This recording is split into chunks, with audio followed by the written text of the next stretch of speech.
Su, oh Tante Su, tante yang manis. Tiap pagi giat berolahraga, pergi bermain golf hingga datangnya siang, terus ke salon untuk mandi susu.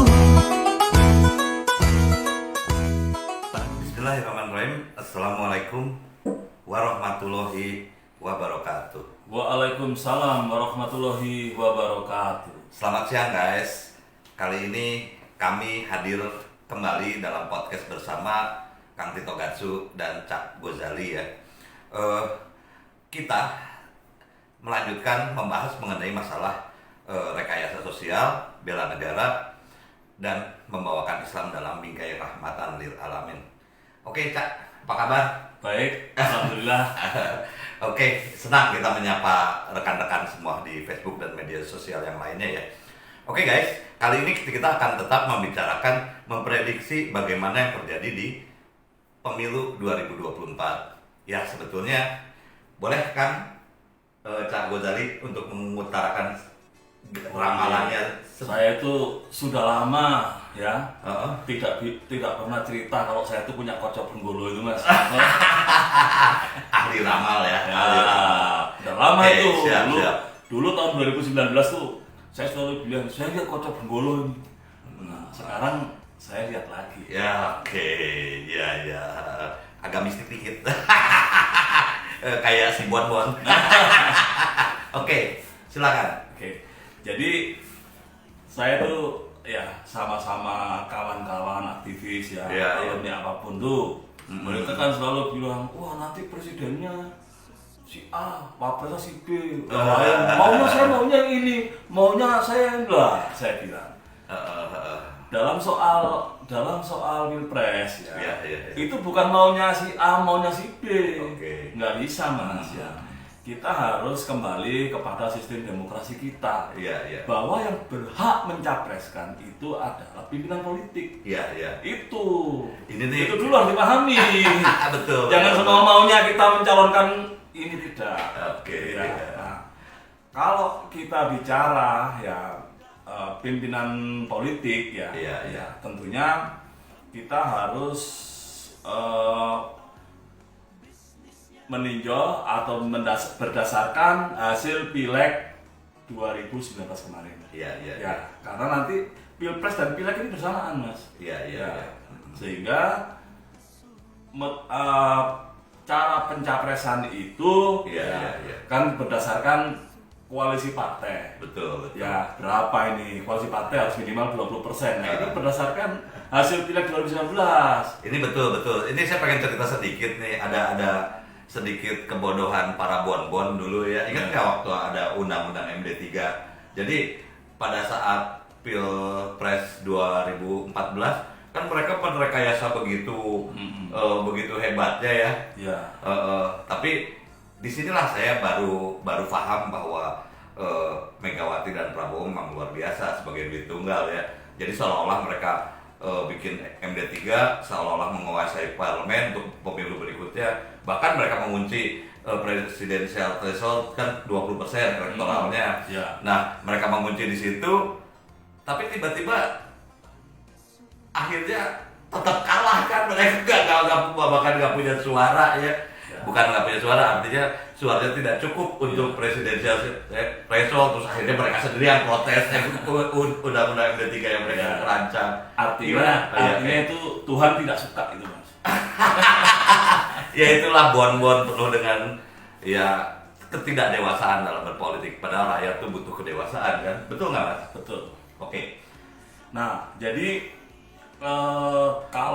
kalau berdasarkan realitas politik 2019 sebenarnya kan secara hitung-hitungan politik ada 3 poros.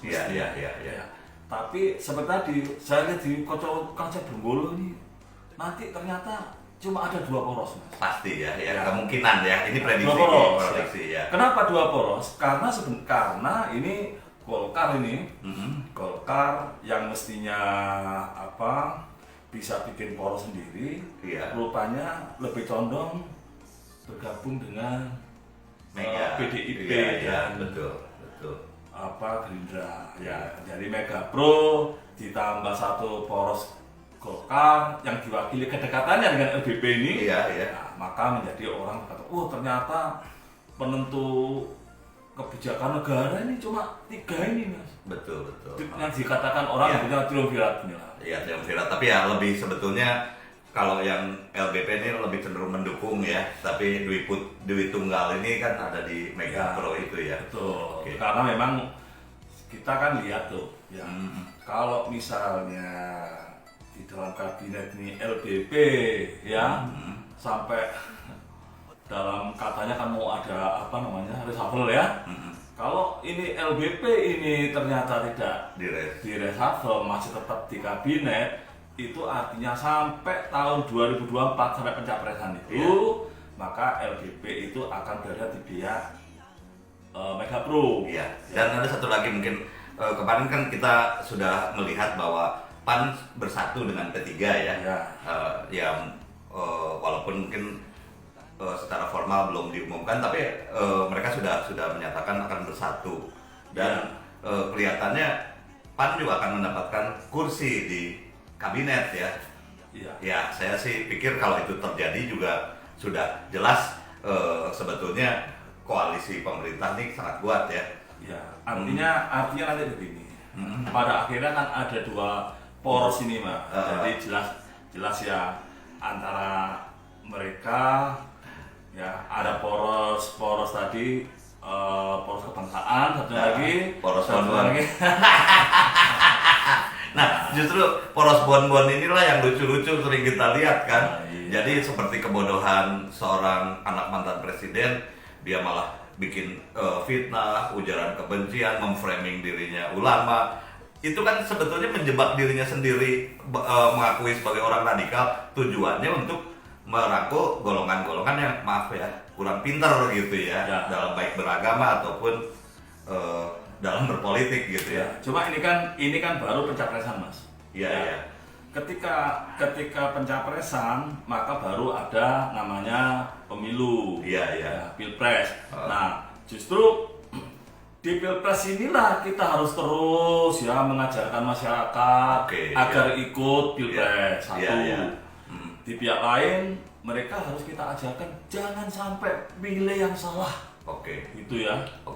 Itu, Mas. Jadi kita pilih, saya percaya ya, saya lihat itu bolak-balik saya lihat di Kota Bogor.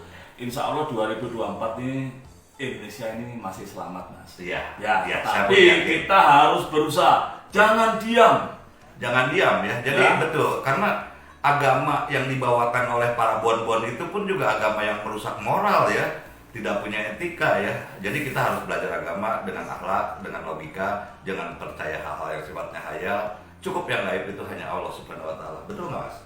Betul. Oke, guys. Mungkin sekian dulu dari kami.